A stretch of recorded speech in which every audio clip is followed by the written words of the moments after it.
Hello guys, music বিটের সাথে video footage এবং ইমেজ ফুটেজ কিভাবে যুক্ত করবেন খুব কম সময়ের মধ্যে অ্যাডোবি প্রিমিয়ার প্রো দিয়ে, তা এই ভিডিওর মাধ্যমে দেখিয়ে দেব। ইনস্টাগ্রাম, ফেসবুক, টিকটক এমন অনেক রিল রয়েছে যা মিউজিক বিটের সাথে যুক্ত। অনেক অডিয়েন্স দেখার পর চিন্তা করে এটা কিভাবে সম্ভব এবং কোন সফটওয়্যার দিয়ে এটা করে থাকে। অ্যাডোবি প্রিমিয়ার প্রো দিয়ে এটা খুব সহজেই করা যায়। তো let's go start. Adobe Premiere Pro open করার পর নিউ প্রজেক্ট তৈরি করে নতুন একটি সিকোয়েন্স তৈরি করতে হবে। এরপর মিউজিক এবং ভিডিও অথবা ইমেজ ফুটেজগুলো ইম্পোর্ট করতে হবে। ইম্পোর্ট করার জন্য কিবোর্ড থেকে Ctrl+I অথবা ফাইল মেনু থেকে ইম্পোর্টে ক্লিক করে মিউজিক এবং প্রয়োজনীয় ফুটেজ ইম্পোর্ট করতে হবে। আমি ইম্পোর্ট করে নিয়েছি, আপনারা দেখতেই পাচ্ছেন। এখন প্রজেক্ট বক্স থেকে মিউজিকটিকে ড্র্যাগ করে টাইমলাইন বক্সে নিয়ে আসতে হবে। নিয়ে আসার পর মিউজিকের যেখানে যেখানে বিট রয়েছে সেখানে মার্কার বসাতে হবে। মার্কার দুই ভাবে বসানো যায়, এক হচ্ছে ক্লিপ মার্কার এবং দুই হচ্ছে সিকোয়েন্স মার্কার। ক্লিপে মার্কার লাগানো প্রয়োজন নেই, এই ক্ষেত্রে এর জন্য সিকোয়েন্সে মার্কার লাগাতে হবে।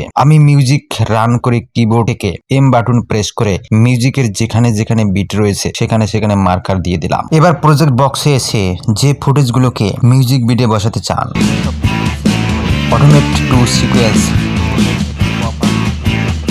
এখান থেকে অর্ডার বক্সে ক্লিক করে দিতে হবে। এখান থেকে সিলেকশন করতে হবে সিলেকশন অর্ডার। প্লেসমেন্ট বক্সে থেকে সিলেকশন করে দিতে হবে অ্যাড আননাম্বারড মার্কারস।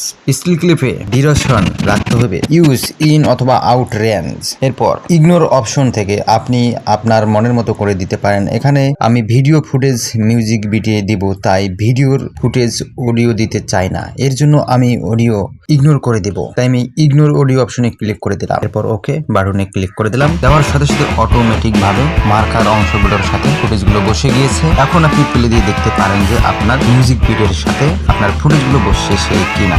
দেখেন বন্ধুরা, আমার ফুটেজগুলো বসেছে। এই ছিল ভিডিওটি কেমন হয়েছে অবশ্যই লাইক কমেন্ট করে জানাবেন। আর চ্যানেলে নতুন এসে থাকলে অবশ্যই চ্যানেলটি সাবস্ক্রাইব করার অনুরোধ রইল। আরো এরকম ভিডিও পাওয়ার জন্য অবশ্যই চ্যানেলের সাথে থাকবেন এবং কমেন্ট করে জানতে চাইবেন কোন বিষয়ে আপনি জানতে চান। অবশ্যই সেই বিষয়ে ভিডিও দেওয়া ভালো থাকবেন, সুস্থ থাকবেন। ধন্যবাদ।